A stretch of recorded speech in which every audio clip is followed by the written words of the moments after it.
All right. Well, so what do you want to do? I can probably play it like another hour. Do we want to wait around? Do we want to train? What do we want to do? Up to you two.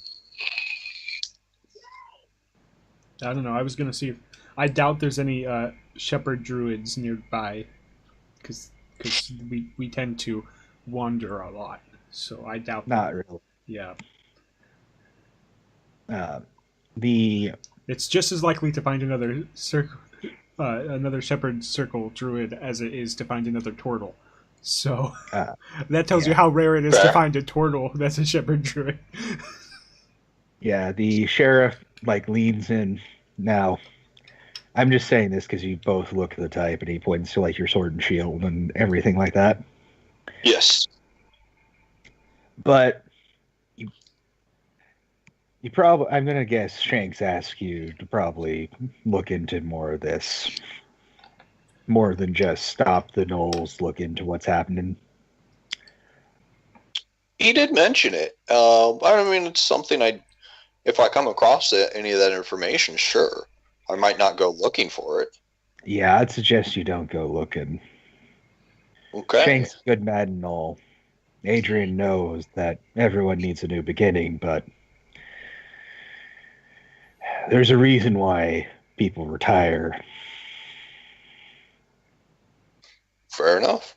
And this isn't me trying to tell you it's none of your business. It's me telling you it's dangerous business, and I don't want someone getting hurt. Okay, because Quee was about to say something about druids having a little leeway. Right. But after that statement, Quee says nothing. Okay. Well, I really do appreciate that heads up. I mean, we literally just had a brush with immortality on the way into town. It'd be a shame to leave. Brush with mortality? Yeah, some of us more than others. Yeah, I think you said immortality the first time. Oh, I'm sorry. Yes, mortality. And just in case, and I know how adventuring and everything is grand and all, but the people we sent to check in, what was happening, why the gnolls were moving, we didn't really have much to identify them by afterwards. I don't know what type of shit's going down. I just pray we get someone who can deal with it, because it's out of what my realm is. Well, I just hope none of the city folk come in. Their temples guards spook me. Let's just hope we get this posse going before they show up. Indeed. Last thing we need is a conquest completed by a religious sect to put themselves so far ahead and thus rule the society.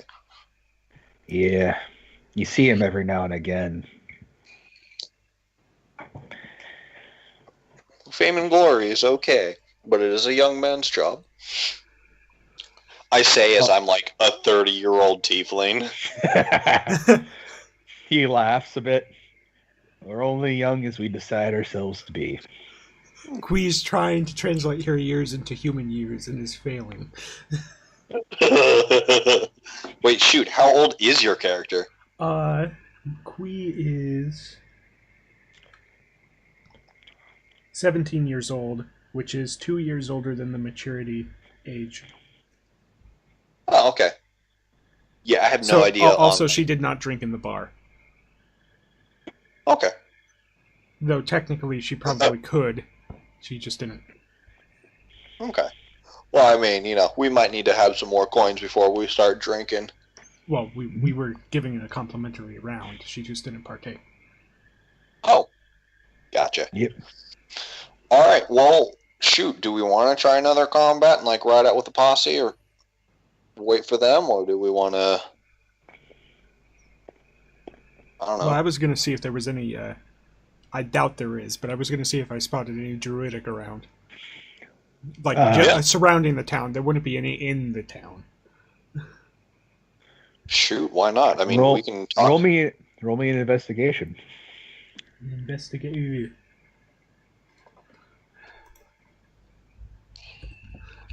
Thankfully, I don't have any negs because I was able to move things around, but I do have quite a few zeros. I have a -1. Well, I got a 14. Mm-hmm. One more.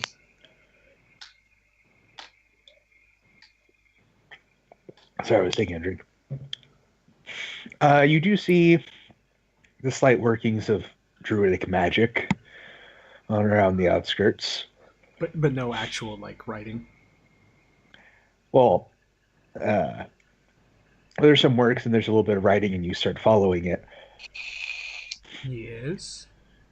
And then it's kind of obvious the direction where probably either the town or this person decided to go was the opposite end of where the railroad was being made, maybe for obvious reasons, because it's a Kenku. Okay. Wait, it's a Kenku that we find? Yeah. It's a Kenku. Hell yeah. They have various bits and bobs. Some of it like feathers and animal bones, other of it like someone's belt buckle. In a shamble of various kind of like weird religious fetishes type deal. Okay. Cool. And this is how I start the Kenku revolution. So you want a revolution? Wait, so I followed Druidic and I found a Kenku. Yeah. This Kenku's a druid? What is this? Yes, this Kenku is a druid. Episode 1, this Kenku's a druid. You being the druid, I will let you take the lead. This is your territory of knowledge. So this is really confusing.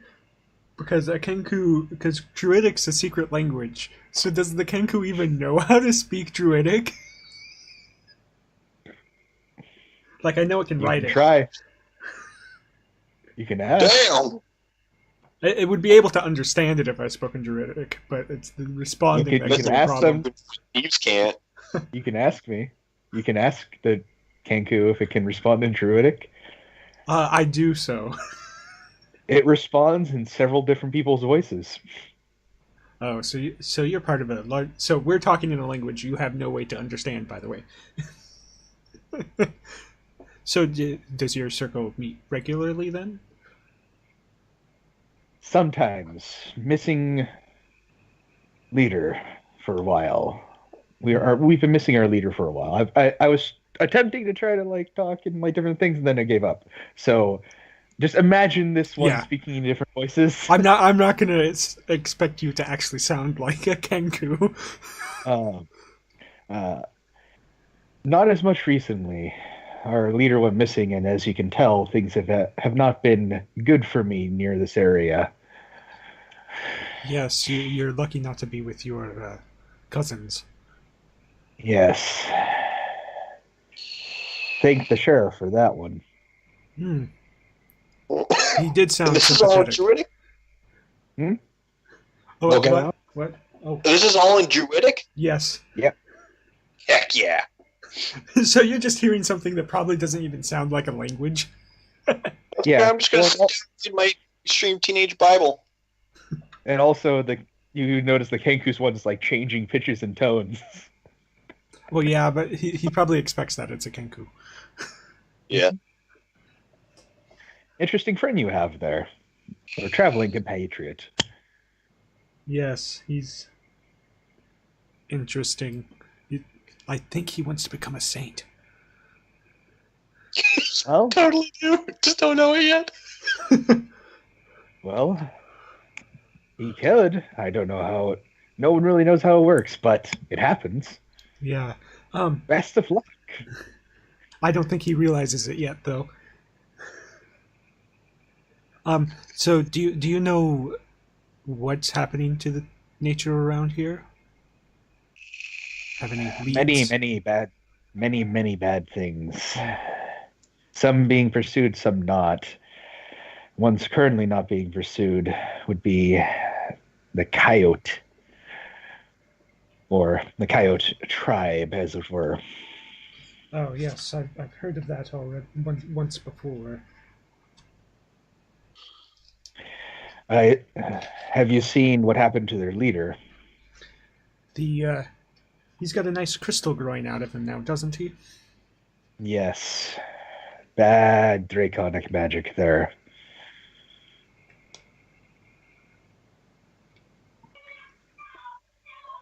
That Mm, is what I was looking into and came back to report in, but as far as I know, it's nothing we can deal with right now. Who gave it to him? Not him himself. I hope there's not dragons involved. Well, I know there's at least a proxy, a man clad in red. Mm.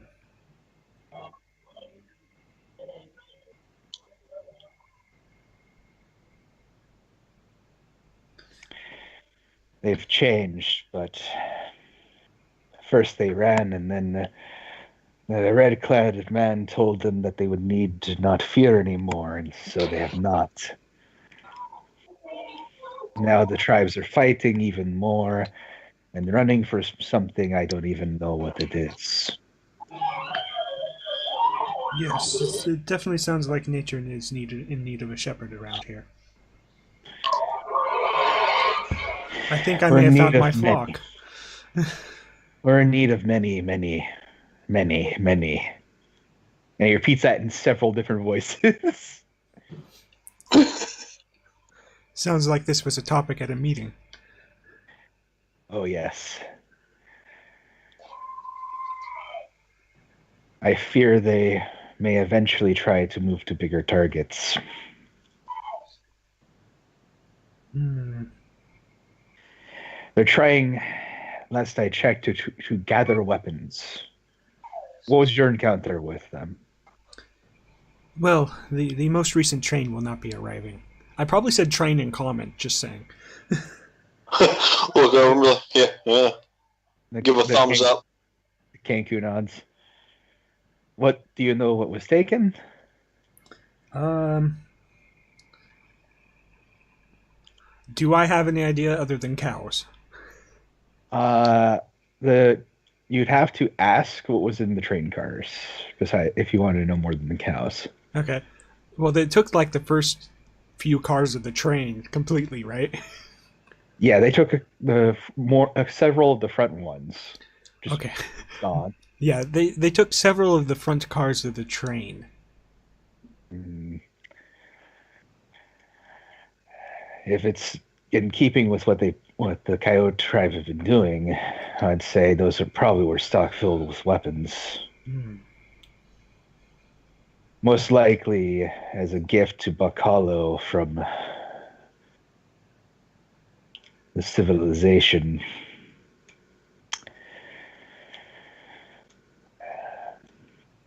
They Maybe also as bribe, maybe as help. yeah, there was another tribe Sure. attacking from the back half of the train, and they were very starved. Ah, yes. Could you describe them for me? I do so. Mm. Yes. That is when we were close to. They must have been rather desperate. The one that survived with us was naught but skin and bones. Yes. They are of the serpents.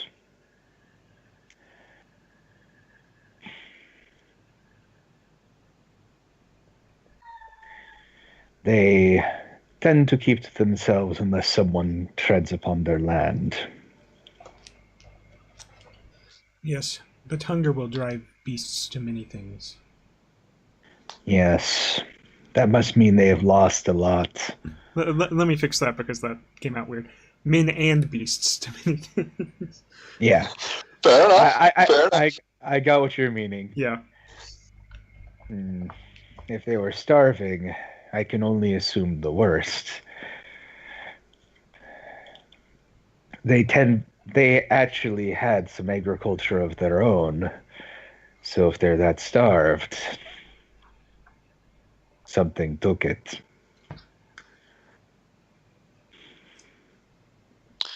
Ooh. Well, too bad I can't speak Druidic. But I just figured out how to give a heads up to the posse of where to look. Yeah, I'm sure I'll relay most of this conversation to you later. Maybe not the whole thing. I'll leave some druid-specific things out.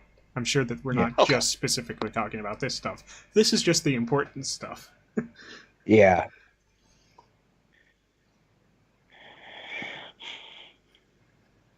Sounds like they've been driven off their land if they had agriculture. Yeah. Or they lost it all. Or worse, something ate it all. And we're back on the topic of dragons. The dragons have been a recent thing. What's not been recent? And then he holds up a hand and a little flower blooms and then very quickly withers into this section of dirt that he holds up. The land is dying? Something is making it hungry. It's feeding off of life. And then he quickly puts that bit of dirt in a pouch and closes it. It is something when... I'll tell you more when you have done some. You understand. Yes. We will probably be investigating this coyote tribe. Yes, be careful. If they have aid from the dragons, I don't know if that will be enough to drive back what they were fearing in the first place. But they may do things they weren't doing before in attempts to things they didn't think they could.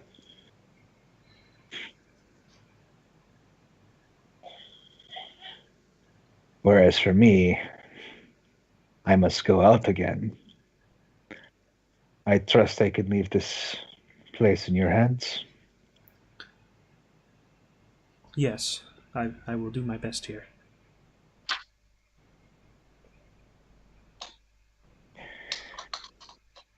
And then they take a little thing off their many various knickknacks and the like and hand one to you. I take it. What is it? It is a bit of amber with a flower in it. Ooh. And then they hop over to you, Alex.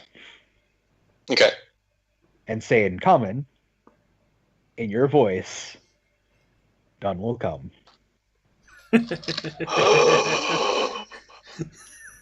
Yeah! I will just with my most reverent but excited happy face, just yes, Dawn will come. Yeah, and they halfway hand between a solemn face and a smile. Just it's just it goes from oh my gosh, this is so exciting, yes, perfect moment, and then it goes straight to solemn, Dawn will come. Then the Kenku hands you a very thin piece of, it looks like stone. Okay. Which I will absolutely take. I will and bow to him. And hold on. Okay. Which is a great time to figure out what type of holy symbol do I have. All right. I mean, what holy symbol do you want? You know what? I think I want my holy symbol to be a just a sun talisman. Okay. Because sun embodies the light. The darkness fading away, and of course dawn. So very thematic, fun thing. I just found the symbol of the religion I'm going to try to raise through the Kinkus. Perfect. Oh no. And I will pass him my one spare holy symbol when he gives me that when he passes me that stone. Yeah, when he finished passing you the stone, he says, Magpie collects many things, but all of them interesting or good. Keep them safe. Oh, and what does this stone look like? It looks like a thin, flat piece of stone. Okay. We may need to take a short rest in a little bit to check these items out. Yeah. And then he hops off, and then, in an odd thing, turns into like a hummingbird and flies away. Oh, hell yeah! I don't think that's well. He's a higher level than me because he can fly, but it doesn't really seem odd. I've turned into a dinosaur in front of you. Yeah, it's like wow. You guys really are one with nature. Him more well. He lives a life many Kenku wish they could. Mm. Mm-hmm. He is a rare few that has wings. Oh. Well, perhaps he will be the hope of their people. Well, all druids are. Most just don't know it. True. That is very true. Well, cool. Shoot, dude, this is a really cool society builder. I'm enjoying this. Okay. So, what do we want to do after this? Well, I definitely relate to you that the Coyote tribe may have been stocking weapons from those first few cars. Okay. And that the Serpent tribe, which was the one that you said if you saw again you would probably kill, Right. are starving. Now I feel bad. And they seem like they've been driven off their land. Now I feel really bad. Quee doesn't mention the specific of the one that you said you would kill later. I'm saying that just to give a specific context to which one I'm talking about. Yes. And that the land seems to be feeding off life force, which is not good. Yeah. No. The Kenku didn't tell you where he found that, probably to make sure you didn't look. Yeah, and it's like if you see plants that are visibly withering in front of your eyes, don't leave that area. Do not continue in that direction, because he's obviously a powerful druid because he could actually fly. So I ain't messing with things that he is saying are problems.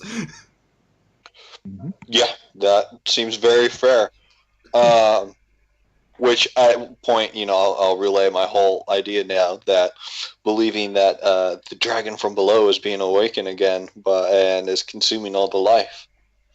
That is and that possible. Perhaps it's a possibility. Dragons were alluded to multiple times. A couple times outright said. Yeah. And don't know. Yeah, go for it. You could look into that. There is someone who talked about said dragon you're thinking of. Yup. I don't feel like messing with dragons. There are forces of nature that I cannot deal with.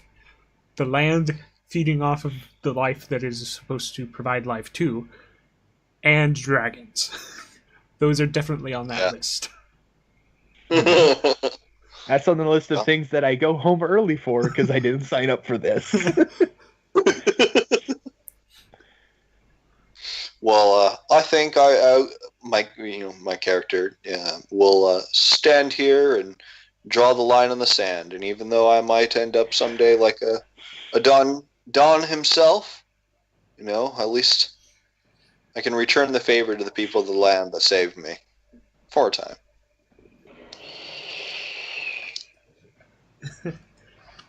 So the area that we're in right now, though, is definitely not wilting. It's specifically the soil he was carrying. Yeah, he was carrying soil from elsewhere, which is why I said if you ever see something like that happening. It looked like he was warning you that this was a thing that occurs somewhere, but he didn't want to tell you where in case you were silly enough to go for it. No, the response that Quee had to that was of, oh no. And definitely like, I cannot deal with that. And I mentioned Shepherd, so he knows that I have no formal training. It's all like, go do your thing. So that's probably why he warned me about it, is he knows that I'm not trained at all. As Shepherd, now I kind of see you like a Hagrid type character now, where you just like have a collection of these crazy, amazing creatures that everyone's scared of, but you're like, no, this one's really nice. I shouldn't have told them that. Exactly. I should not have said that. I mean, the picture of a Tortle, the official art, I think it actually has birds like on its shell. So, yeah, symbiotic relationship. So I'm thinking Radagast.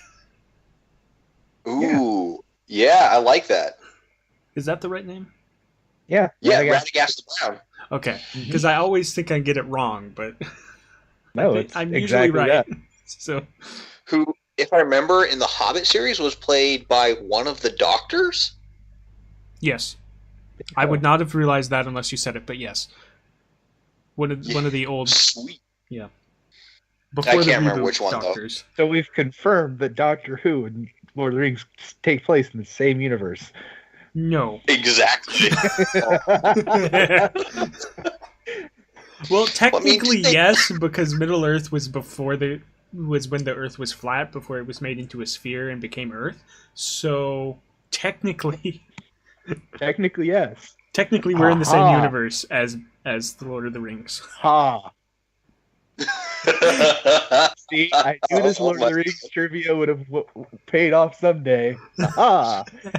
Well, they both came from Great Britain. Didn't say anything else. Anyway. Anyways, yeah. Tangent, fun there. Okay, so what do we want to do? I mean, this area, and I'll let you know that I'm not going to tell anyone about this. Like, I know how sensitive this is, and this is obviously like this Kinku sanctuary. I am not going to mess with that. Well, the information I told you about the tribes and stuff is probably something we're going to share with the sheriff. Oh yeah, let them know that. Let them know, especially since the sheriff had a hand in keeping this druid from slavery.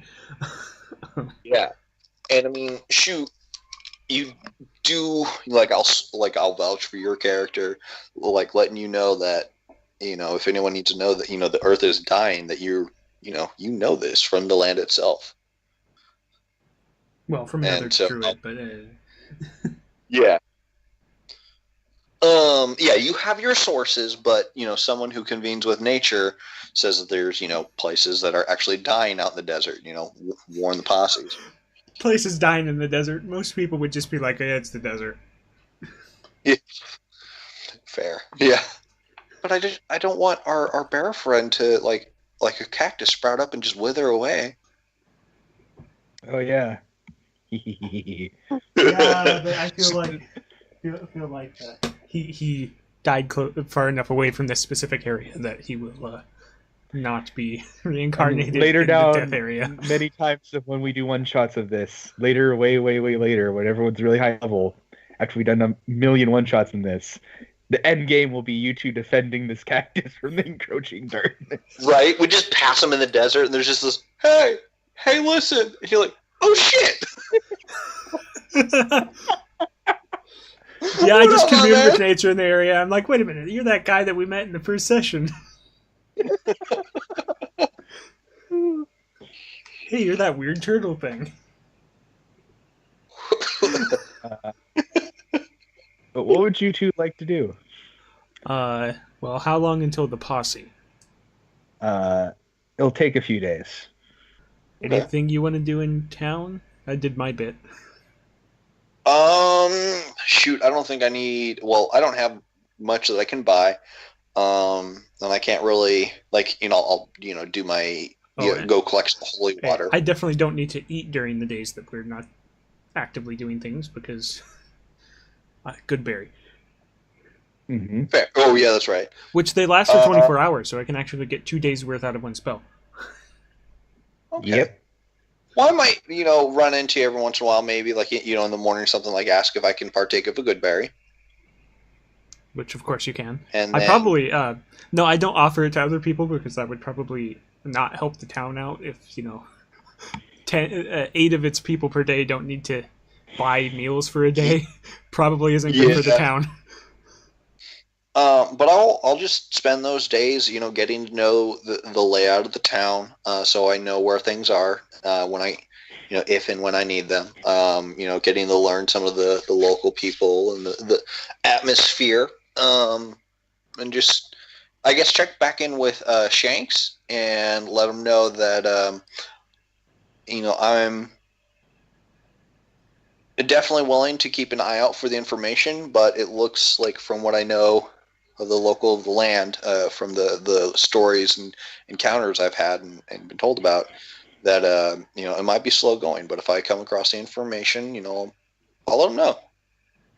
Thank you. Yeah. I tell and them most nights the information about the tribe. Not the sheriff. I tell the sheriff the information about the tribes. Yes. Yeah. He nods and that I met his friend. Right. He nods again and writes it down. There is like a day when like a couple of the Kenku have to be arrested by the sheriff for not working, and you see them in the cell, which isn't locked, playing cards. They're getting a break. Unofficially. You know what I might do? Yeah. Yeah. In fact, I may play a game of dragon chess with them through the bars. Yeah. And I'll read to them from my Extreme Teen Bible, every once in a while, and just, teaching about coexisting, how life should be, one person helping out another, putting in what they can, when and where they can. And now when they speak, there are snippets of your voice within their speech. Yep. Exactly. And each night, the Silver Dragonborn tells various tales. What are our living expenses? Currently, you have free room and board because you are doing something for Shanks. Right. Well, I'm not spending anything extra, so... Yeah, but neither will I. I probably won't drink just because, I'm out in the desert right now, and to drink, I'd have to counteract it with a little bit more water. Yeah. I don't get in the habit yet. Yeah. You definitely see me eating cacti a lot. Yeah. Water is offered. I'm avoiding the ones with red flowers. Appreciate it. Like the first night you were there, the Silver Dragonborn tells of the tale of the first Kenku who lost his voice and then had to trade away his flight in order to be able to survive in the world. And then you get why I was referencing flight about that Kenku. Yeah, totally understand that now. But like, yeah, he sold his flight to a witch basically in order to be able to survive. But basically, as most of these tales go, it was supposed to be only for like a year and a day, but the first Kenku was tricked, as he once tricked others. Yeah. That's what you get for dealing with a witch. Well, I mean, if it was life or death. Yeah, I totally understand, yeah. Yeah. Cool. And then the second night, when you are in the inn, the tale is of the defeat of Adrestia. Okay. And how the great hero who finally bested her tore apart her obsidian shell clad with all these dark pulsing crystals and made it into various things. But at the end of it, he finishes with, and it's said and still to this day that Adrestia simply bides her time and is waiting. Wow. I really like this, the subclass of dragon born, or like dragon affected creatures, the capabilities that has. Okay, cool. Yeah. On the second night, the first of the posse had come in, and he is a dwarf. He is one of the old dwarves, as they're sometimes referred to. The dwarves that still live underground have had many battles with dragons and their ilk. And he's known by that because his sword isn't made of metal. It's made of bone. Oh, hell yeah, that's cool. You can tell by the hilt. Now, Silva, don't get jealous. I'll strike up. I'm talking to my sword again, in case you're wondering. A conversation with him? Yeah, I'll strike up like a casual conversation when he rolls in. Let him know that I was one of the passengers on the train. What's going on, kind of. On the posse. Just give him the heads up. Yeah, he nods. Oh, and anything of those chromatics. Oh, I keep forgetting. I have a wooden staff as my focus, so I've been walking around with a wooden staff this whole time. Nice. Okay, so we're thinking like Kung Fu Panda? I guess so. Oh, yes. Do we need to get you a peach tree? If I get a high enough level, I can make one myself. Yeah, we need to go. But I am short-lived, unfortunately. I'm not a tortoise. I'm a turtle. Wait, really? Yeah, I'm based off of turtles, not tortoises. How long does your race live? 50 years? Roughly? Wow. Yeah. So considering that, the Teenage Mutant Ninja Turtles are actually about three-quarters of the way, or not three-quarters, a third of their way through their lives already. Well, they better start training some...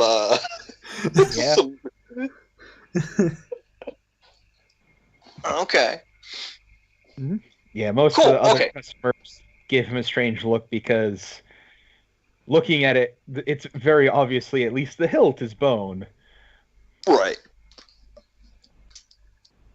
Well, and I mean, think about it, strangers rolling in, and now we got some, pretty wacky looking ones. We've got a turtle, offensively bright pink creature, and now we have a dwarf with a bone sword. Well, at least the hilt and the handle, basically. Okay. You'd have to unsheath it. I don't feel like asking him to do that.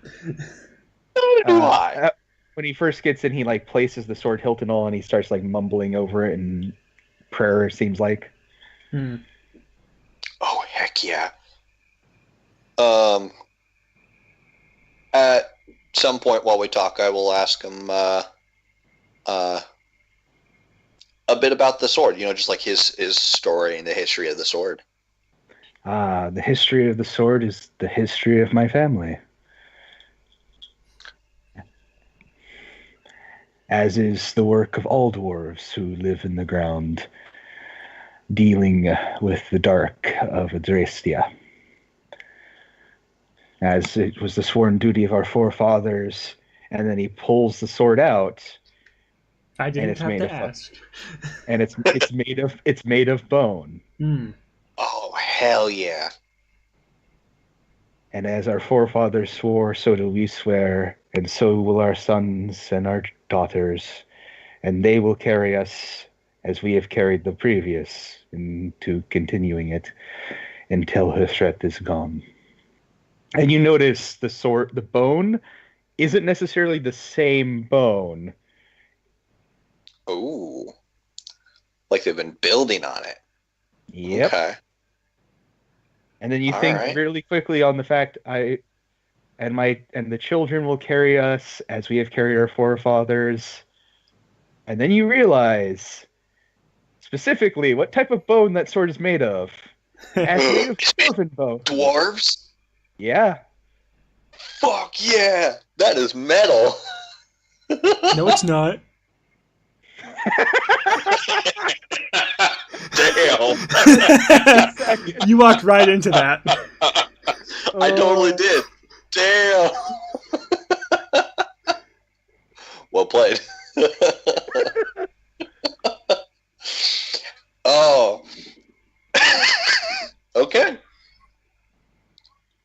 And I'll let them know, my thoughts that, there's maybe sometimes truth to legends, and if it's possible, I mean, it might be possible that some bigger strife beyond simple, turf wars. And hopefully it's not true, but if it is, then I'm glad he's here to, carry on a duty. Yeah, he sheathes the sword like gently. This isn't like sheathing it like, how dare you. This is like the sheathing of like, I showed you it and I'm putting it away. Cool. I'm glad we have a family of dwarves at our side. Yeah, and he's like, ancestors will always show us the way. Yeah. Okay, cool. Well, I'll continue, making small talk as different, people show up. Yeah. He just sits comfortably, willing to accept more conversation, or if you're finished, he will let you go. Oh yeah, no, I'm finished. Yeah. How do you feel about dragon chess? Dragon chess? We play a game. And as you're playing and you're doing that, it is dark and there's the welcoming light of the inn. As you're inside, there is a loud explosion. And for a brief moment, towards the northeastern window, there is light once more, and then it dims a bit, but there is now obviously fire somewhere. Was that lightning? And then screaming. I'm pretty sure it was a nuke. Let's put our thumbs up just to check. I immediately run towards the screaming. I am a PC. Me too. And you know what? I'm fire resistant. I'll run right in. The dwarf joins you. Him and his ancestors join you, I should specify. But yes, I assume his forefathers are coming. Otherwise, he would be unarmed. Yeah. The clan cleaver. Yeah. But that has negative connotations to it. True. And draws out his great sword made of bone. Are there buildings on fire? There is a building on fire. I cast Create Water. And I will rush in. Assuming I'm within 30 feet of it. Well, you are within 30 feet, but in the distance of the firelights, you see various small little draconic bodies hauling things. Well, I mean, I'm making it rain above the building. Yeah. You make it rain. The little kobolds look up, surprised, and turn to you and hiss. And we begin the initiative. They might also be enjoying the rain. We're in the desert. But it is time for payback. Alternatively, I could just create 10 gallons of water on top of the source of fire instead of making it rain. But I feel like making it rain's thematic.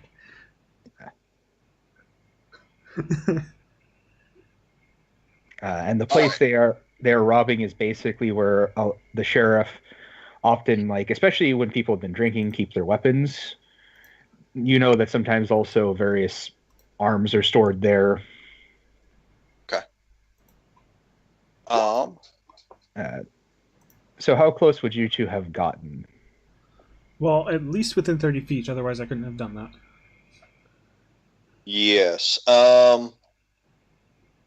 In fact, I probably stopped at 30 feet immediately to cast that and then continued forward. Yeah, and I'm gonna run straight in as close as I can get, since I can resist it, and I see, he's casting the fire.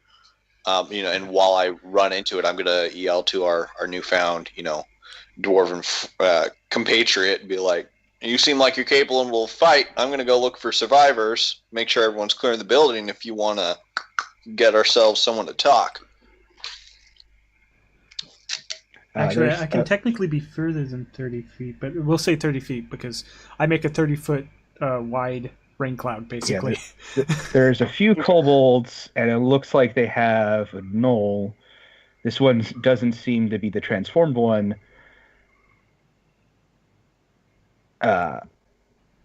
Basically in charge of them to make sure they don't mess up pretty The much. kobolds are listening to gnolls? Even regular ones? Well, the assumption would be this one is an underling of the other one. Well, I know, it's just like, it seems so demeaning to them. Vampires, you are. Okay, you guys are in the... Come back to me, webpage. Thank you. Let me make your dwarven compatriot of awesome. Hell yeah.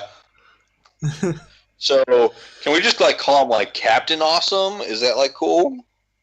Yeah, Captain Awesome, because I have not yet rolled his name. I haven't yet named him.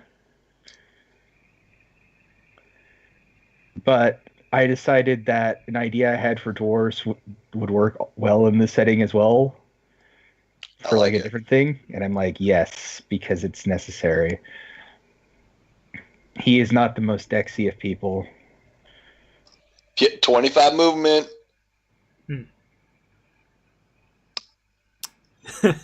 So, well, he's about as dexy as I am. Actually, as both of us. Yeah.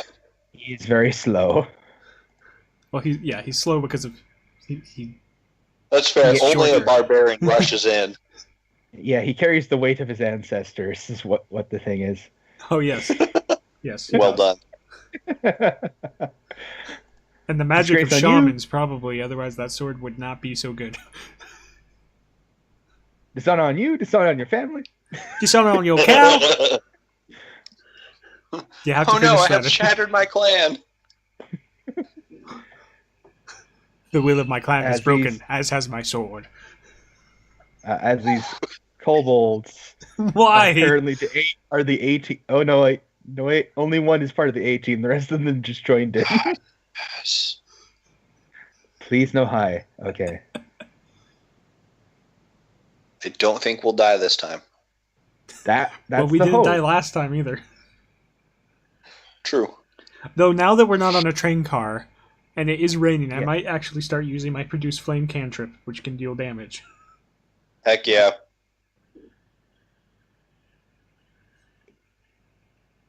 Yay, the Knoll didn't roll almost 20 with a +1 this time. Alright, you still it still doesn't matter. Well, the kobolds are a lot less threatening. Somehow. This one's going to quickly, with one small bag of things, with his other hand, start swinging his sling, and it's going to go after does Create Water have a verbal thing? It's verbal somatic material. Let me see here. Drop of water. Oh, of course, I had to have a drop of water, but that's easy. Spit is water, right? I'm not going to be like, you must have a drop of water. Well, no, I'm saying I always have a drop of water. I am a living creature. Yeah, meaning you have a drop of water. I'm not going to get the semantics of it. Right. Well, one of my spells consumes rope. Do I have to actually consume rope for the? Well, no, not me. Do I actually have to have the rope for something like that? I didn't choose it as a prepared spell, so it's not important. I mean, I believe druids start with a component pouch. Otherwise, you can have a component pouch. Yeah, but it specifically says 25 feet of rope. Then you'll probably need to get 25 feet of rope. I mean, I'm sure I have rope in my somewhere, but this Knoll's going to fling the stone at the. Apparently, this is the A-team Knoll. So I probably said something like "make it rain" and waved my hand over a drop of water because it's verbal, somatic, and material. Yeah, this is the A-team kobold who almost. Sure, you didn't want to bless the rains down in Africa. Okay, so that was against who? That was against you. Well, yeah, that 21 hit. Okay. Although I don't like how realistic the combat is at this difficulty. It's fun. This kobold's going to try to go for the very pink and obvious thing. Does it get no? He also rolls a 21 because apparently he went to the same sling school as the other guy. So you take 4 points as a rock plonks against your forehead. He did apply it directly to your forehead. Perfect. Now I've got myself a nice red bump growing. You'll need to apply something else directly to your forehead shortly. Well,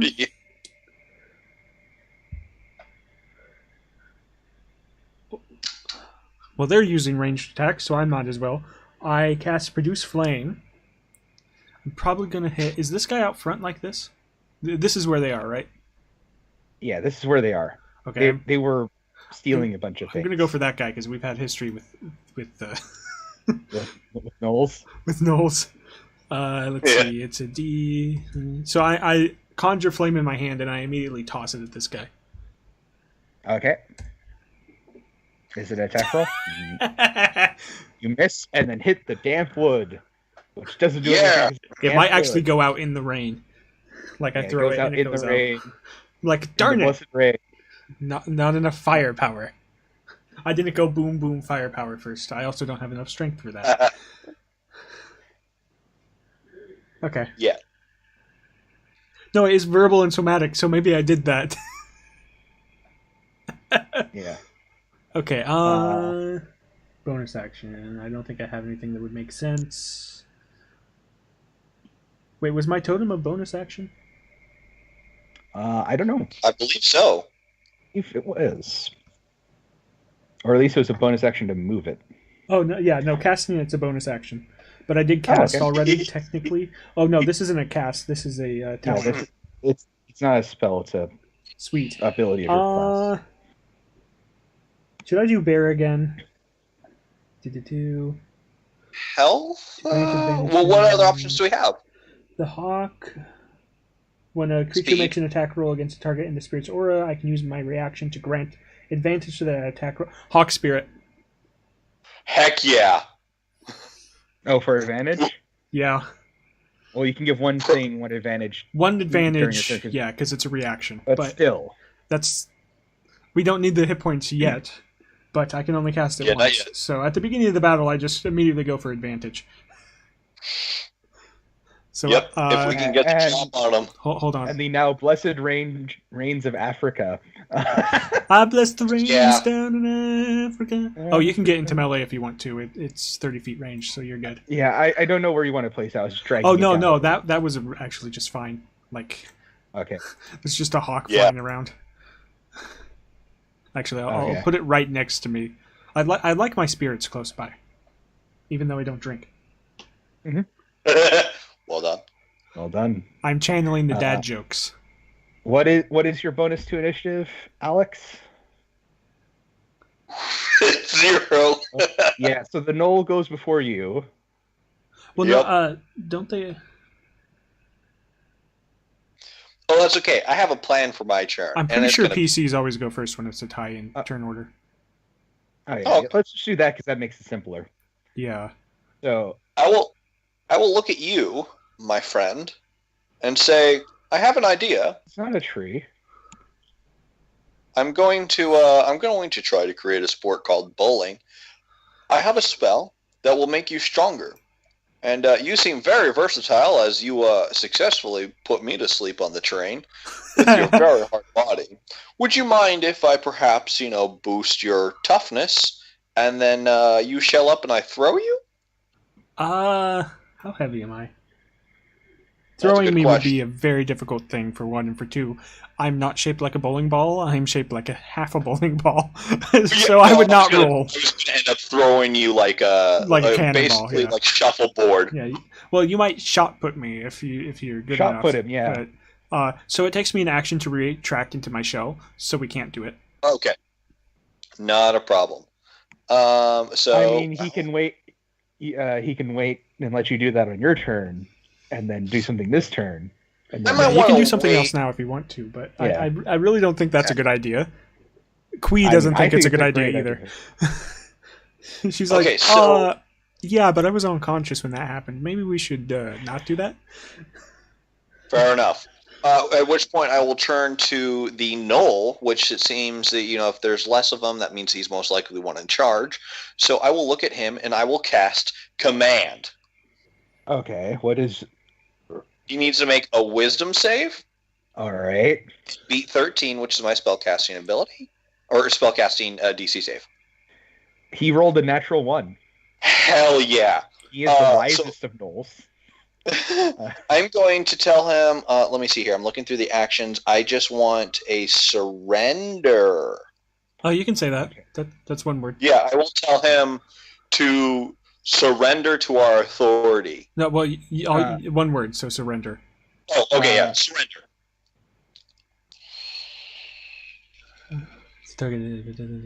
I mean, he does so. This is for 1 round though, so just so you know. Yeah, so he'll do it, and then will the kobolds follow suit? Is the question. Yes, and let's see here. 1, 2. I will stand right here, and I will take my defensive stance. And I guess, just like tell them, hey, you will all surrender to us. But, knowing that it's not going to affect the rest of them. Yeah, so he, drops his weapon. Well, he, throws his weapon at your, his currently drawn spear. He throws it at your feet. And, kneels and has his hands above his head. Okay. And the kobolds look at him weirdly. Maybe they'll turn on him. Well, so that's what he's doing. He has surrendered temporarily.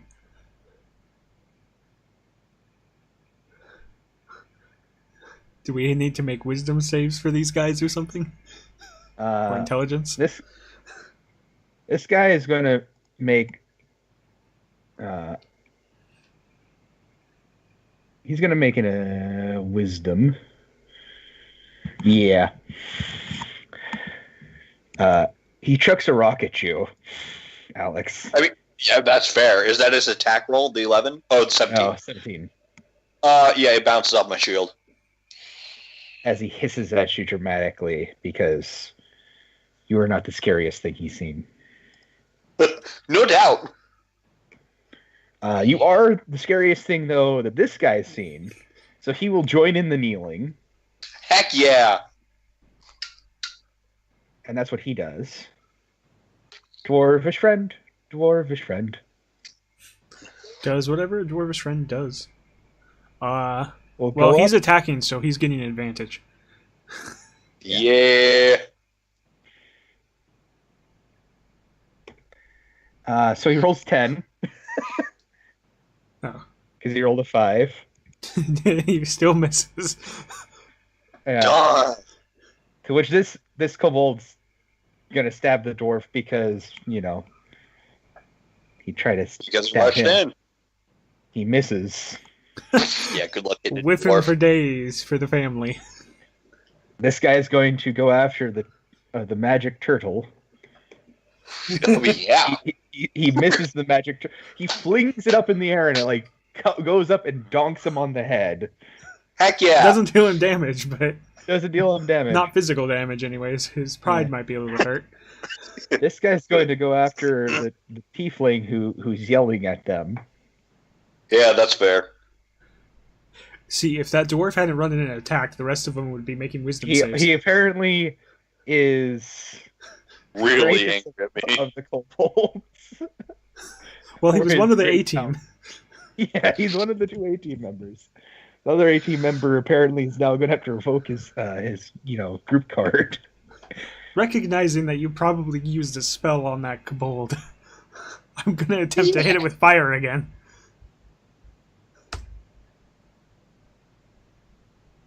Nope. Barely missing you in the process.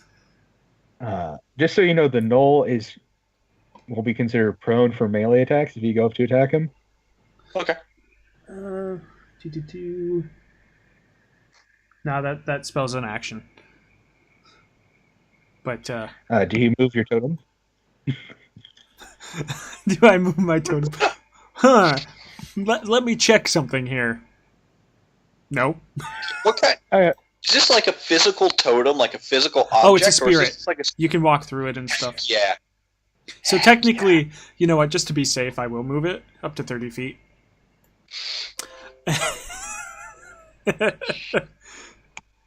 There's no way they're not within the aura now. And then I'll stand next to my companion.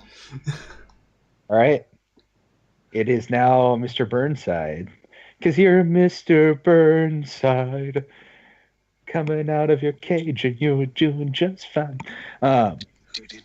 So first thing I'll do is I will step forward, and as I step over the weapon or whatever, and I will kick it behind me.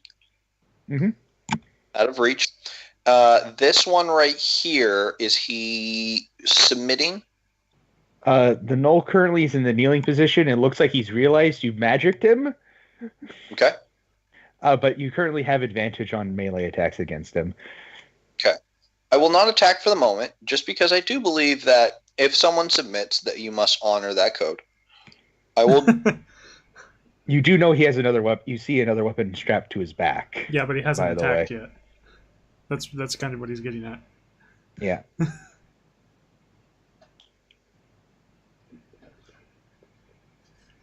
You're not very intimidating.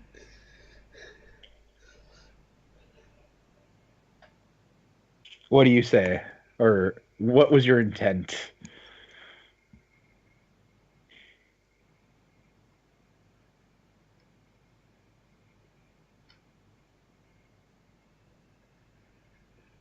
Alex? Hello?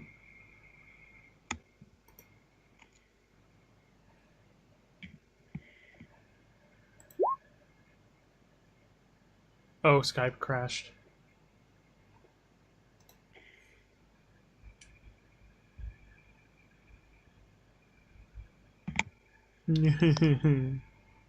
Hello.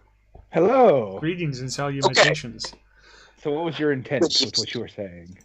So I was going to say, of course, it probably doesn't do anything. That it is better for them to submit and live another day than to, end their day today.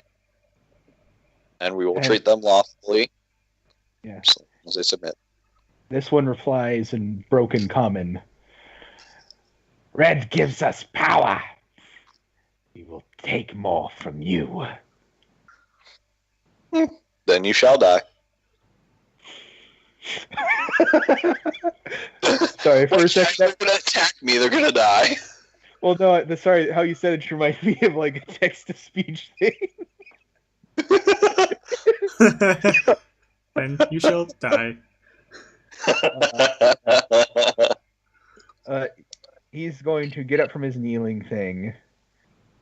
Be sad that he loses a lot of his movement from that.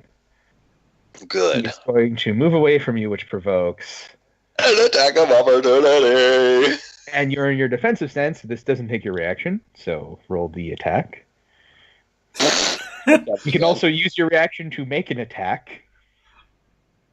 So I'll make another one. Heck yeah! So thankfully you rolled before I could say anything about advantage on that first one. And then I just let it go with the second one because I'm like, whatever. That's fair. But that's a crit.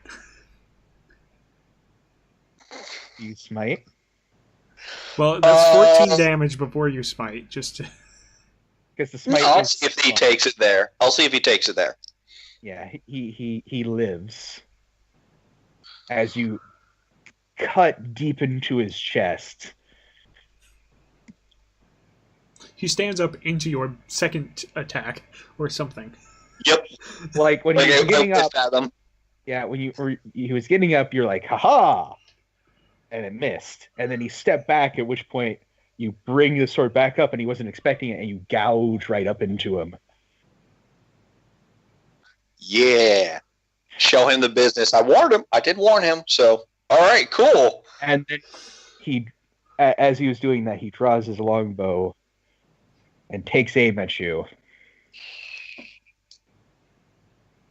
Which is actually less to hit, but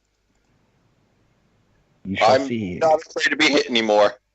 13 points. Not 13. 13 to hit.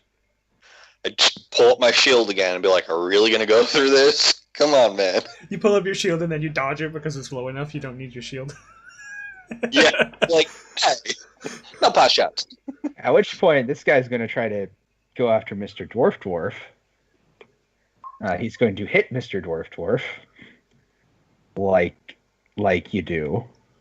He's also going to deal Like minimum damage to the dwarf. This guy's going to realize, hey, we're not surrendering, and how dare you, Mr. Tiefling? Yeah. Apparently, he has been taking lessons from the A-team. He takes 3 points of damage. Very short and non-specific lessons. Yeah. They're just like how to fling it right. Just not how to put power behind. No, how to get it from point A to point B, but not how to get it from point A to point B with power behind it. Mm-hmm. Yeah. They're still working on that part. Yeah, this guy's going to move here. He's going to swing his family at at the kobold. He's going to hit. Let me just look up weapon damage. How do I keep whiffing if he hits on a 12? Because you roll below a 12. I know, but how? I have Magic. a +5 to hit. Sorry, I'm looking up greatsword damage real quick. 2d6. Yeah, I was 1d. Then I looked at great axe and saw 1d12. If you were curious. The sword is slightly better then. It does have a way of getting its point across. He kills the kobold. Well, I was thinking the minimum damage was 2 instead of 1, but yes. Yeah, he slashes the kobold and mumbles something in Dwarvish. Well, I don't understand that one, so... Yeah, I don't have Dwarvish. What is it with players and Alex, not having Dwarvish? You heal 3 HP. I do! Ooh, it's one of those. Heck yeah! As I'll give him a thumbs up. You see, for a second, almost they're like another dwarf in his place, and then you get the whole thing of like many images, and a little bit of the blood splatters upon you, and you feel the dwarvish righteous fury of smiting your foes in combat, and you feel reinvigorated. All right. If that's what blood does, what does marrow do? Because it's a bone sword. This one's dead. He killed the one next in initiative like a boss. This guy's going to drop his sling, and he's going to stab the tiefling. Well, attempt to. He's going to miss. He's going, yeah, as he tries to go for your ankle and like misses. Well, technically, it's your thigh. This guy's going to go after the magic user, i.e. the turtle. The 17 hit? No. It is now the turtle's turn. Which one attacked me? This one. Oh, never mind. The one who's currently gaining the meat shield. Actually, to the mole. If I wanted to... Yeah, why not? I'm going to have fun. Just so it's not on top of my token. I'm not actually using the movement, but... Yeah, I'm assuming that you went like this, so you didn't. Oh, I didn't have to, because it just moves right through. Because I can go like this, because I'm not leaving his range of threat. So I can actually just like I have to go around his square, but I don't actually have to avoid it. Yeah, I'm saying I assume you're doing Yeah, there's no way I can provoke an attack of opportunity moving in here. It's moving out that it's a problem. There is a way, but it'd be really silly. Well, none of them are holding glaives. Otherwise, I would have been attacked. None of them are holding glaives. Well, none of them are holding glaives and have Polar Master. Oh yeah, and I forget about that part. Well, a regular glaive can. Well, regular glaive, it's still they have to move out your threatened range. Right. With Polar Master is when they first enter it that you also get attacked. So the only way that like could have gotten an opportunity to attack is if for some reason I moved into like this square, and then into this square. So granted, imagine defensive stance and a Polar Master. Ooh, right? Oh. Yeah. Yeah, I think I saw somebody doing something like that before. Anyway, what do you do? Well, now I'm standing in the middle like this. Do you make them thunder? No, I don't have that spell ready. Okay. You've been thunderstruck.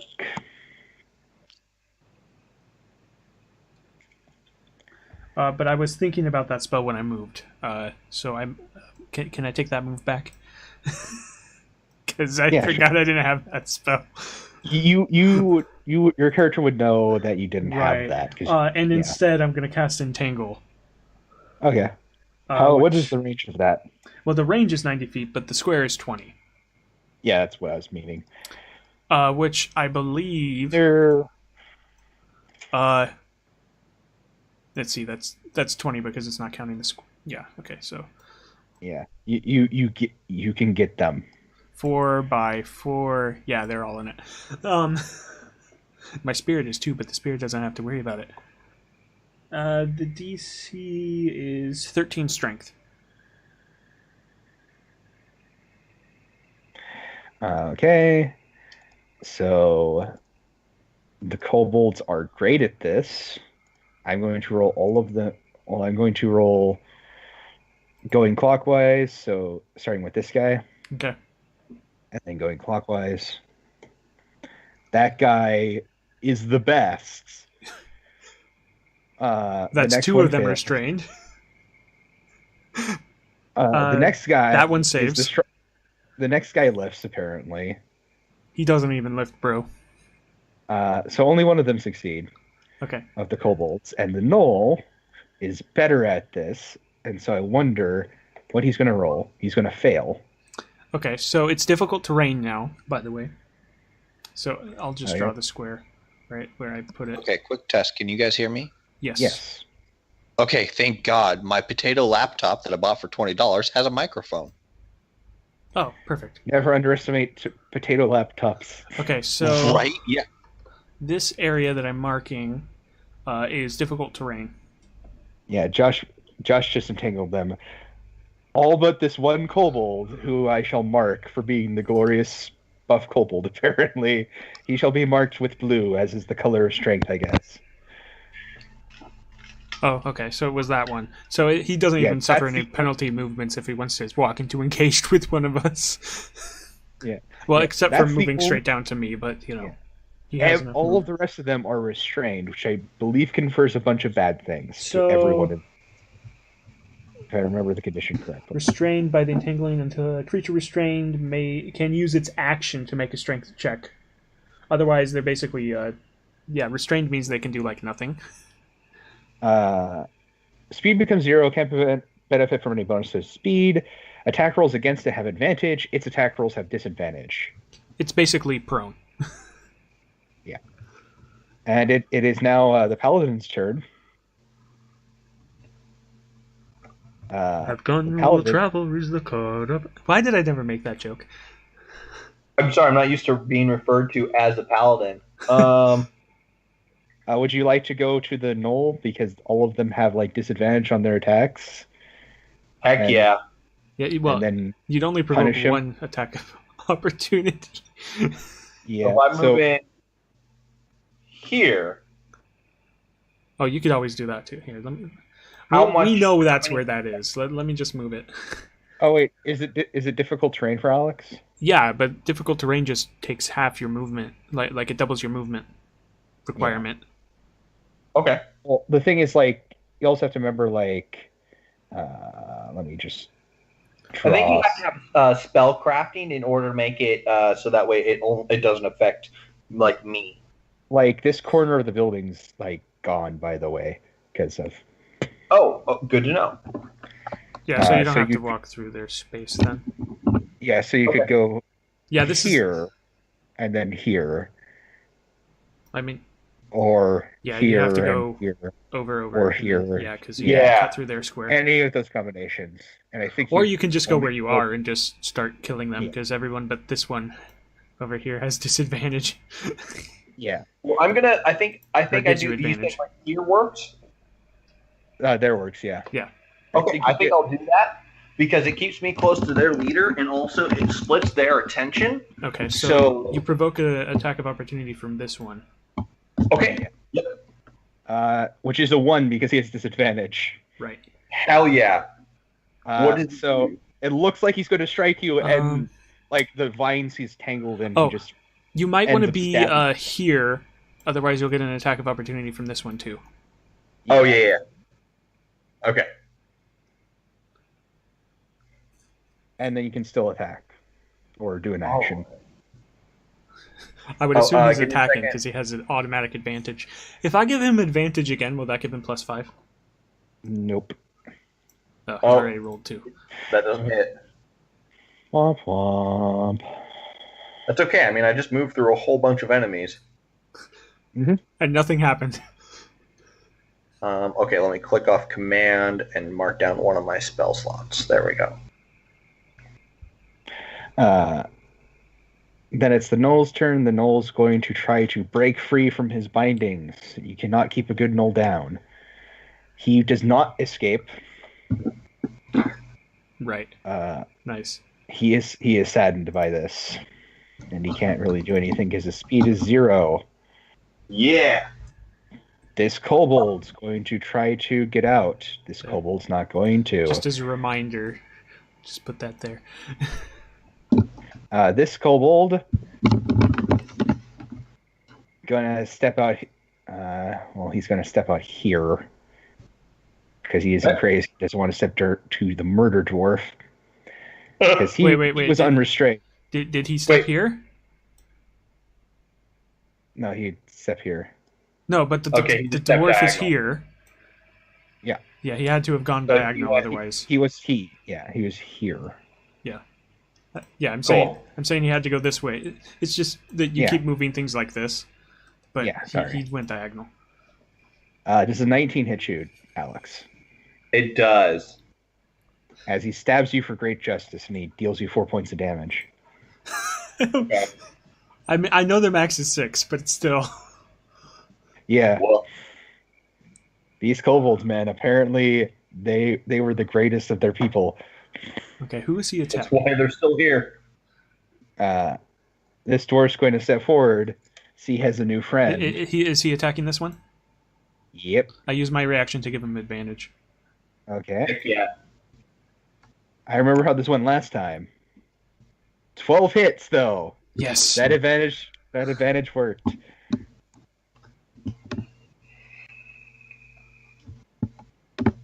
And the kobold is very much dead. I consider making bagpipes.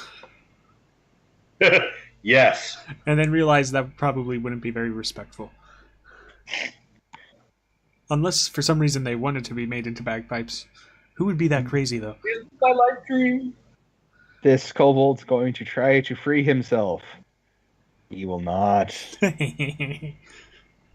This kobold realizes it's a bad endeavor and just rolled twice at disadvantage at the tiefling near him. He's going to roll a natural 1. We learned that these things are really weak to trips. These things are very weak to plants. I entangled them. Actually, it's a desert. They're probably not used to seeing this many vines. Yeah, they're not. It's your turn, Josh. They don't know what plants are. It's fine. They're just crazy desert hermits. I'm going to move here from the side where the dwarf is. Yeah. And then just because I want to kind of be in the thick of it, just for the heck of it, and then I'll attack the one that I passed by. Stuck in the middle with you. 2D. I got kobolds to the left of me, gnolls to the right. Oh, and as my bonus action, I am using Shillelagh. Okay. Heck yeah. Beat him with a giant 5. stick. You have advantage, by the way, because he's restrained. Oh, I know. I did that. You hit. I hope so. And then it is 1d8 plus 3. Okay. Do you strike him down? Yes. I was gonna say, if you rolled a 1, that would be kind of funny. He barely holds on to life. Yeah, And so The natural order of life. You must shed blood on the land for the land to sprout forth fruit. Wait. Oh no, I'm increasing sand magic. We're in the desert. No. My secret plan all along. I'm kidding. It is now your turn, Alex. Yeah, I'm gonna keep stabbing at the knoll. All right. That does not hit. Okay, that's fair enough, and I'll take back my be back in defensive. All right. This Knoll's going to realize this probably will not be free, so he's just going to, like a caged animal, lunge out with his maw to try to bite you, Alex. Yeah, that's fair. As he is at disadvantage though, so he rolls an 8. Yep. This one will try to free itself because there's no one nearby to try to shiv. It breaks free. What? It's a free kobold. Damn. I'm just gonna move the totem so it's not where people tend to move to. Yeah. It runs. So the first square is 10 feet. Or 10 feet. Yeah. How far can they go? Okay. Dwarf. Yeah, 25, I think. It is 30. Oh, it is 30. Oh, that's right. They're So fast. There's 10, and then he gets out, so that's 15, 20, 25, Okay. Yeah, 30. And he starts running for it. Does he dash? He can't dash. He used his action to break free. Oh, right. And too bad it's night, otherwise they would have had disadvantage on all these attacks because they're kobolds. Well, I know it's dangerous to let one run, but I guess it's no better way to pass around the tale that we're not going to be, run over by these people. Well, people. All right. Hey, they have a culture, they have a language, they're people. They are. Yeah, this one was a person. I'm not saying As that from a that's necessarily a good distance. thing. From a distance, you see the same thing you saw on the train come whizzing by and strike down this fleeing kobold. Hell yeah. Oh, and that totally kills it too, doesn't it? Yeah. You see it like melt through, and then you hear like sizzling flesh. I want to try to perceive where that came from. Roll perception. We didn't know if they're foe or not. Yeah. Ooh. Yeah. I is sad. I have no clue what direction that came from. See, on the train it was pretty obvious, but now... It's now the dwarf's turn, who curses to himself in Dwarvish. Will then move into the thing to help you strike and true for justice. Yes. And he has advantage because the guy is restrained. He hits. Whoa. I like how I completely negated my own totem. He rolls maximum damage. Oh, yikes. Hell yeah. As he strikes down into this kobold. And would he try to take him alive? I don't think he would. As he basically repeats what was done to the furbolg on the train, except to this kobold. Justice. Well. All right. Hell yeah. So we just have the one guy left. Oh, you didn't take the other one off the initiative. It's just NPCs. Yeah, I did not. I forgot that. Well, I mean, there's one kobold left. But it's its turn. It's its turn. DC 13. And it, flings what it can of its hands up in the air and, starts kind of shrieking in Draconic at you. In a very panicked and, I surrender type tone. Okay. Shoot, I'll spare. So... The nice thing is because he's restrained, that he's basically prone, right? He has advantage on attack rolls against him. Yeah. Yeah, he's but grappling. what about ranged attacks? Do those have disadvantage, or is it treated as he's standing up but he can't move? It just says attack rolls against them. Okay, so he's standing up and he can't move. Never mind then. Okay. Well, the thing is, basically, any attack has advantage on him because he is restrained. Yeah. What I'm saying is the way that restrain works is different from prone, because prone you have disadvantage from. People shooting at range have disadvantage when you're prone. Yep. Yeah. Well, I'll shout out and be like, "Hey, this one has surrendered. Do not attack him yet." And I can't stop you in time from yelling that because, oh well. That's perfectly fine. What do you do during your turn? I cut this thing free and try to, and I think the arrow came from this direction, so I'm going to try to stand in the way of it. All right. And I feel like cutting it free is an action, so I'm not going to be able to tie it up. Yeah. It's not doing anything. It Right. just watched everyone just die. It didn't sign up for this. I think that Dragonborn can question this. This one. Well, okay, so I'm gonna cast thaumaturgy. There we go.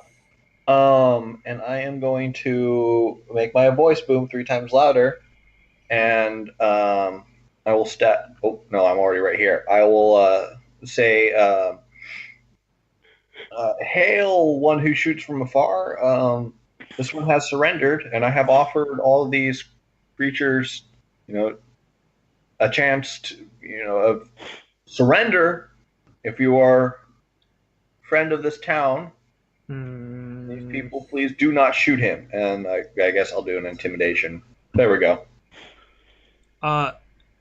He's obviously not a friend of the town because it's totally the same guy from the train.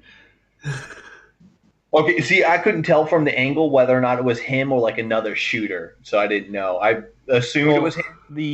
You saw the same, basically magical It was the same spell, arrow. yeah. Okay. That's the only thing you've seen.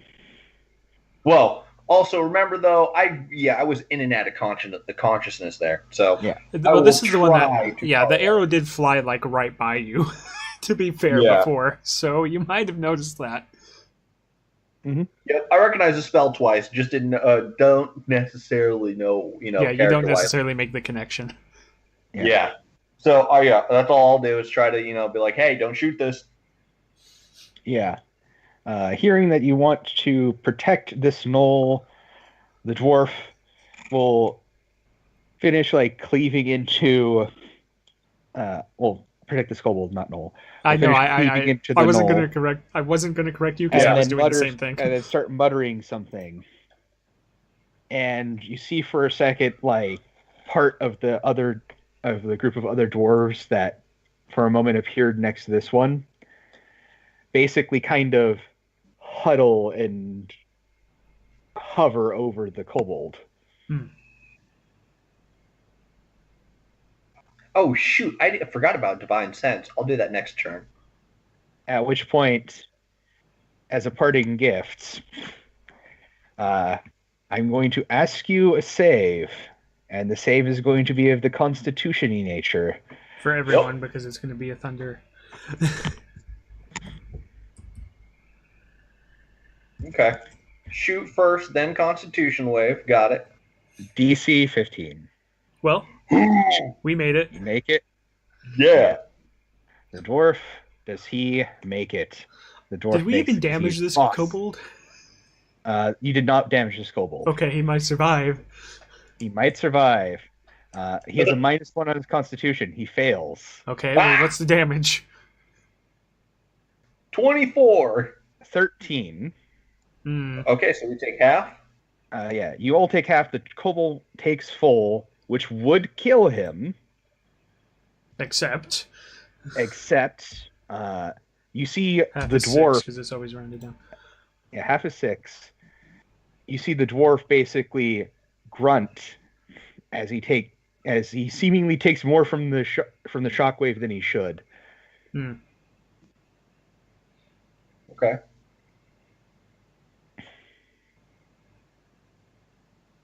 Are we still in initiative? No. Okay. Oh, really quick, because I saw that happen. I healing word the dwarf.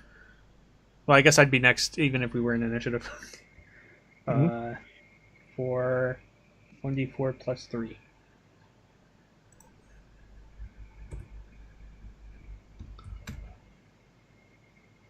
Of course, the minimum. Yeah, his wounds seal a little bit. Thank you. Thank you, friend. Oh, that always hurts.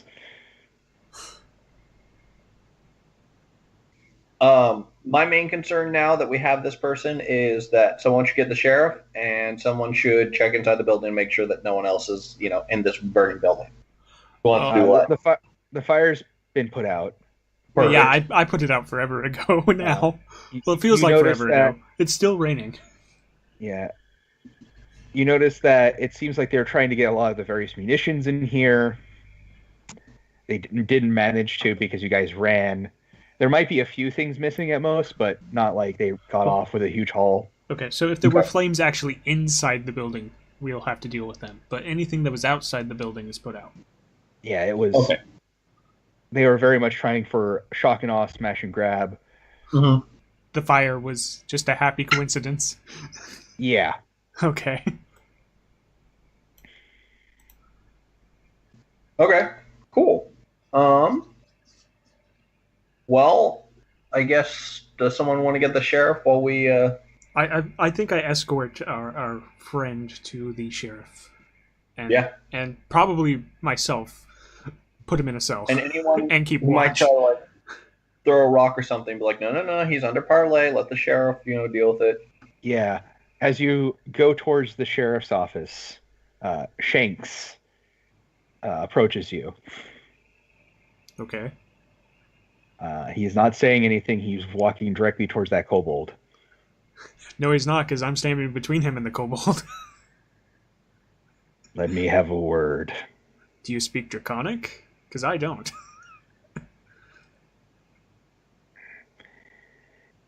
He looks a little angry. But he's like, he takes a breath. I believe the most just course of action is let the law take care of it. It happened in his jurisdiction. And then when the sheriff releases him, if so... I doubt that this kobold is going to be just released. But maybe we can get some questioning out of it. There's going to be a problem with that. Do you have a personal beef with this kobold? Come with me. And he walks towards the sheriff's office, kicks in the door, which is unlocked, apparently. It's probably never locked.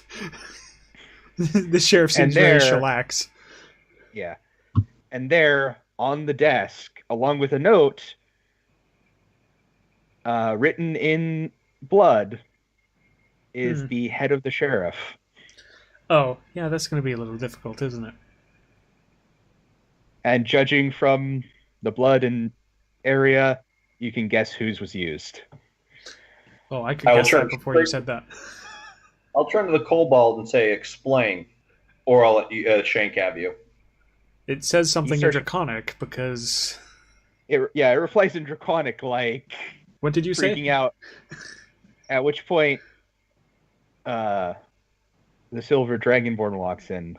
Good, because I was going to send for him if he didn't. Oh, thank God. Yeah. He says this was the leader told them to grab the things, and he would make sure that the city would break. And they would keep doing this until they did. And that he left a note explaining exactly what he wanted. If you look at the note, it's written in common. Okay. Your entire city shall surrender to me, and all of you will be put in my power and give unto me gifts and tribute. of all and anything I ask for each night I will find a pillar of your community and rip it down. I suggest Well- barricades. Mm-hmm. It's time to build a wall, folks. And a new sheriff.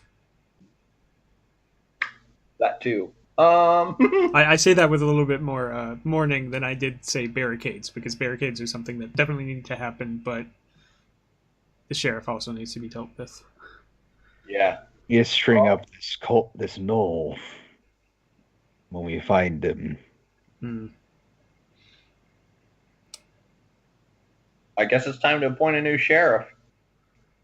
I feel like temporary sheriff would probably be a better phrase at the moment. Well, the dwarf is of the law. I think it might be fair to let him. I'd prefer not to be in the spotlight. Shanks, is it? Do you think you could?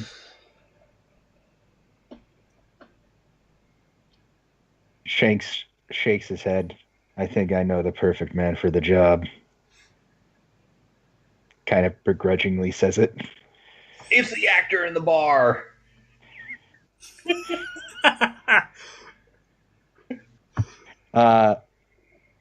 It is not. Fair. Unfortunately. Well, dawn may rise. My character Dawn doesn't may. say that. That's what I'm thinking. Because it's pretty much the only one who would be willing to take it after this.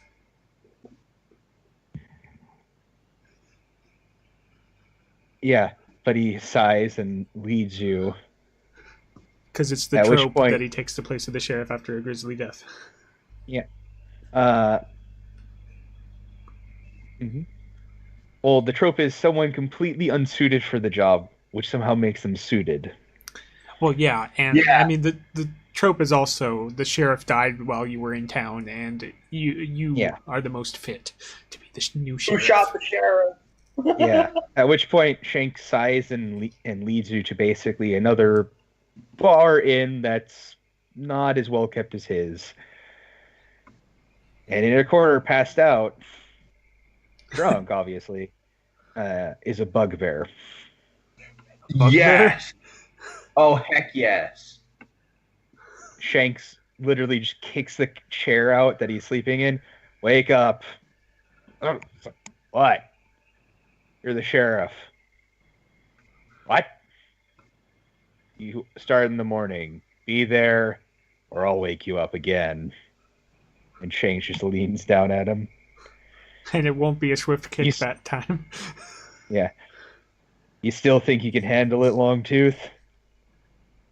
Still think you can order me around, Shanks? Ah, hell, fine. Bugbear gets up. Who are you two? Well, we're You notice he has a similar holy symbol as the sheriff. What is the holy symbol, by the way? It basically shows it's literally just a winding road. Interesting. Okay. Well, I will introduce myself. As you know, I am Ta'aco Burnsides, recent newcomer to the town. Quite a tumble, you might say. And the New Journeys. Yes. Literally has a beer in his hand somehow.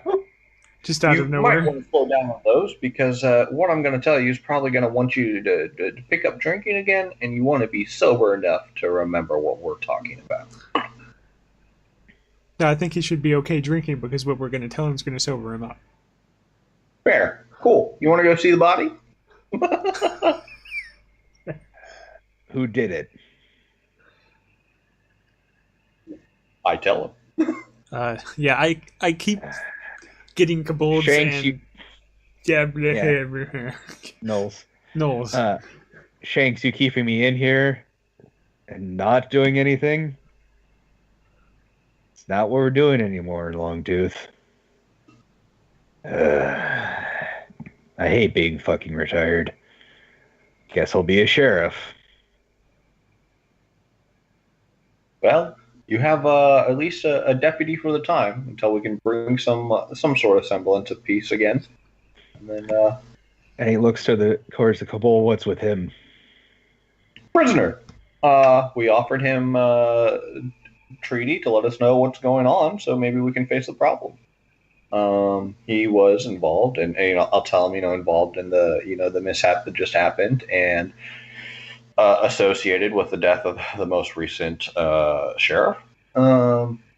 And his life seemed to be spared by the same overwatching, I don't know, commander or someone of, his movement.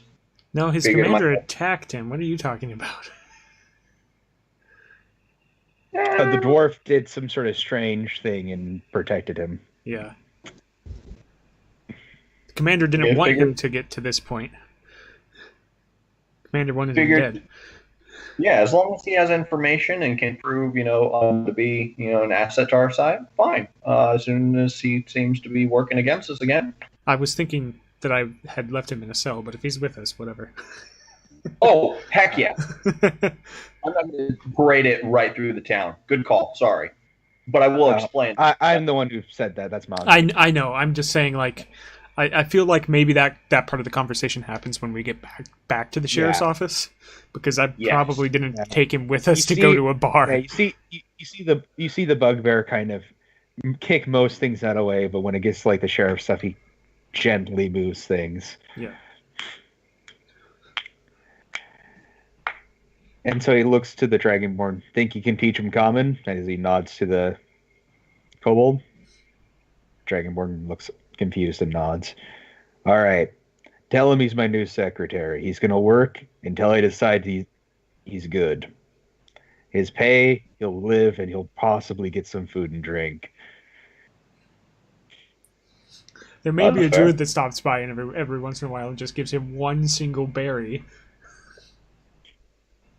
Well, you can tell he isn't fully meaning like he's going to starve the thing. No, but I'm just thinking, like, save some money. Just, if you have to pay money to feed the kobold, people aren't going to like it for long. Yeah. Also tell him he probably shouldn't go anywhere by himself. Or leave the office, for that matter. Yeah, not necessarily the regular town folk I'm concerned about.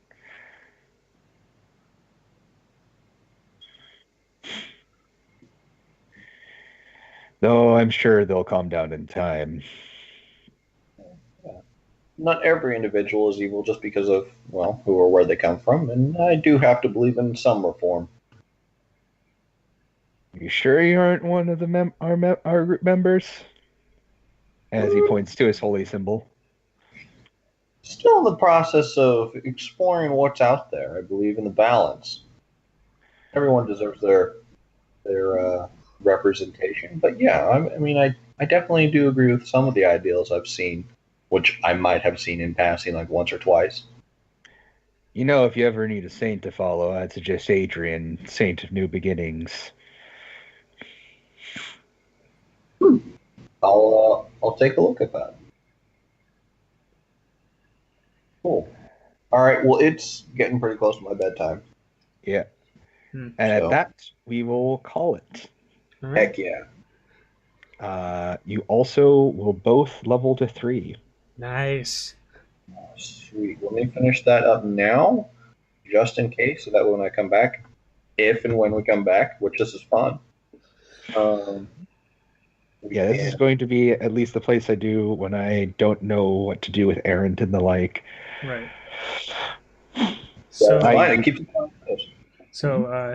next South Reaches, we're going to just experiment with trying to get somewhere with level 20 characters and see if we can make it. Heck yeah. So, out of curiosity, what oath are you taking? I don't know. I haven't seen any of them. They should be fun. Okay. Third level.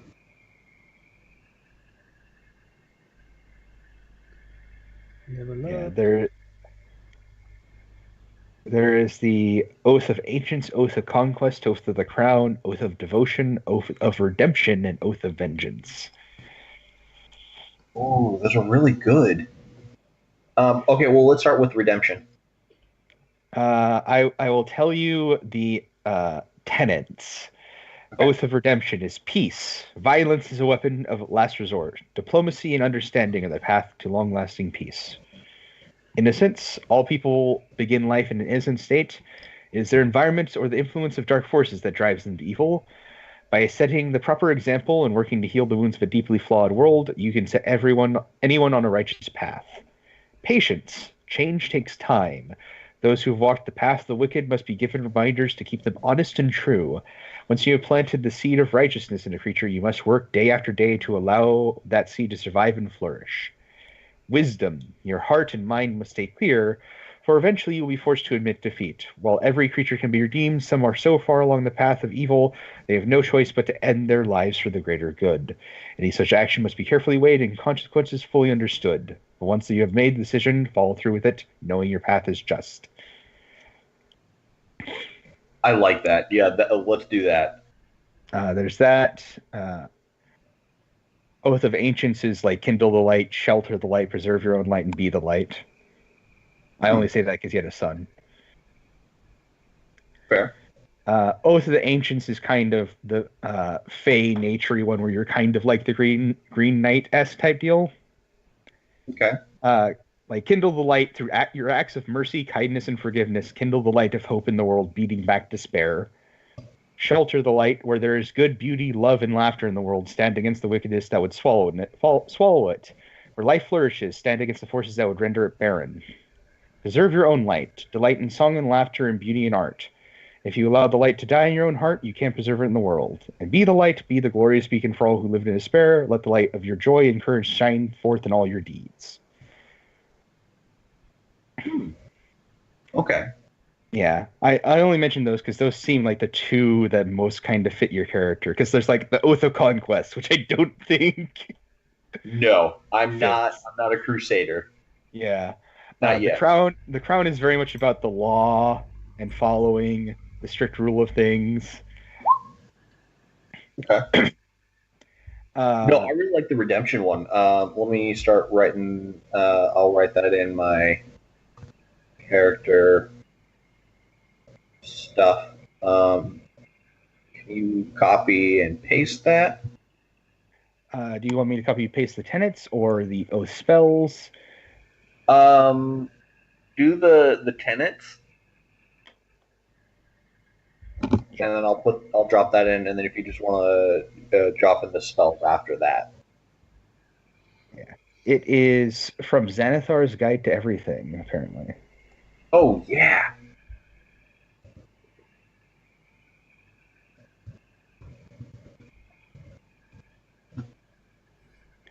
Can I bold this? Maybe. No, I can't. Yeah. Doesn't seem like.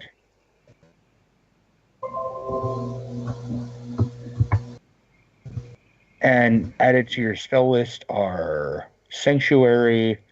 Please give us Heck yeah. and Sleep. Perfect. Ooh, I have They're 4 both from- first level slots and 2 second level now. One of the components for Sleep is like fine sand or rose petals or crickets. I'm in the perfect place for that. I'll be fine if you use like the petals from cactus flowers. Okay. Heck yeah. Because we're keeping this thing running. You also have 2 channel divinity options, which I'm just going to find a place and paste them in. Okay. And then you should be good. All right. So I will write the Paladin.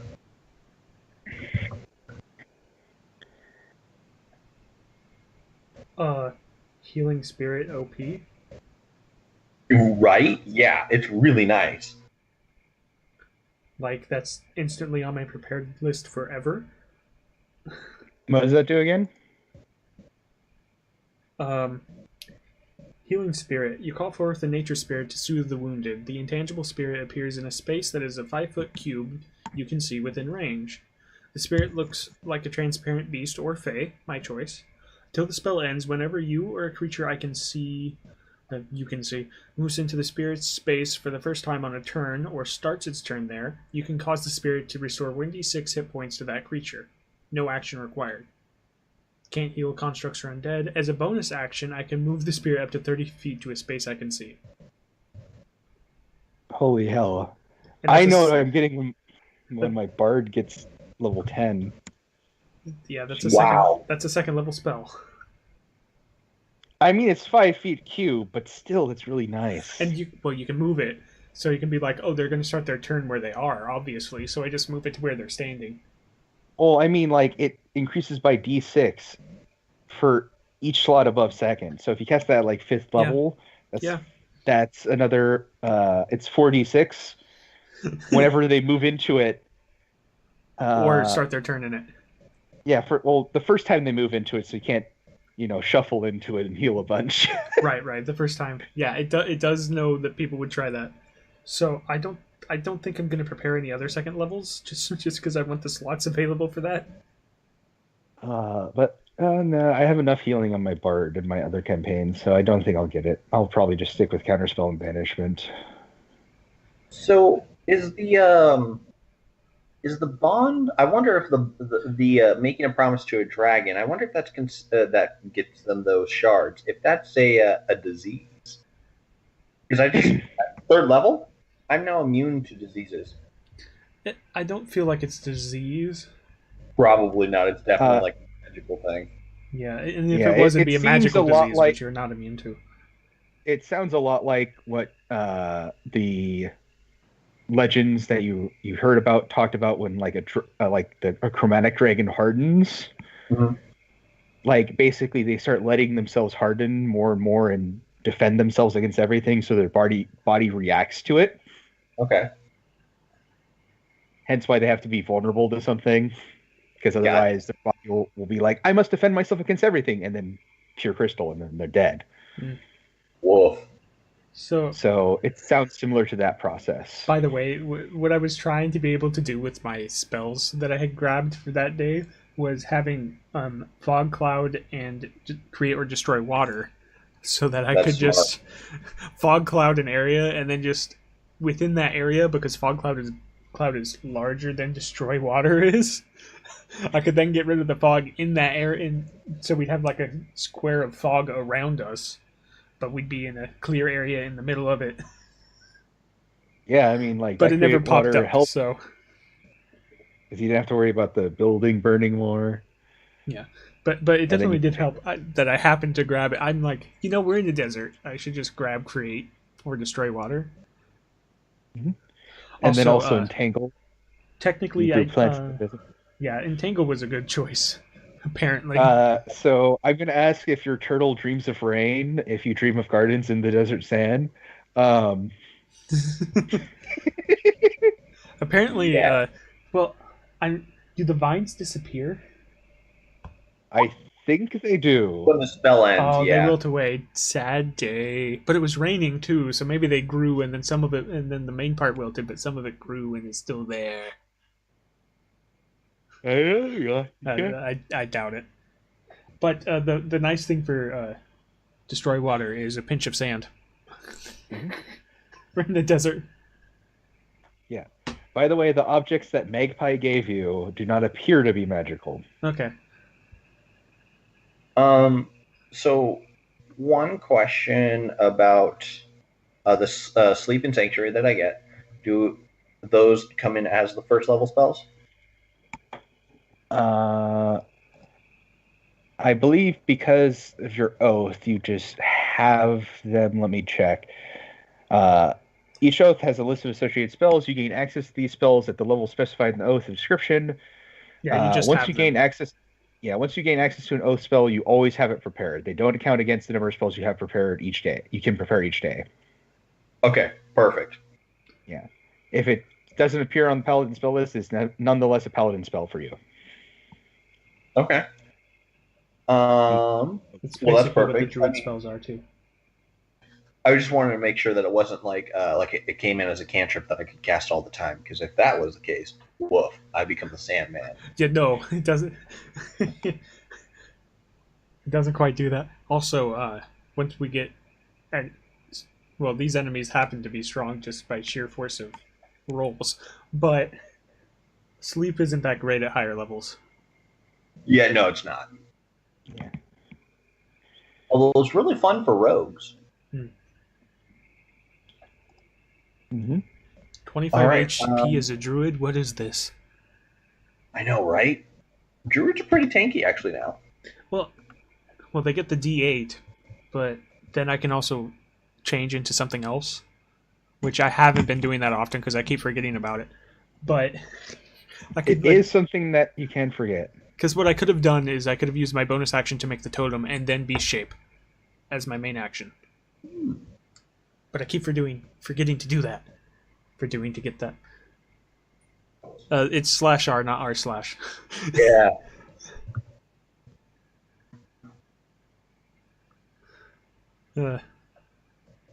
Because I've never done that. Nope. So basically at level 3 all I get is more spells.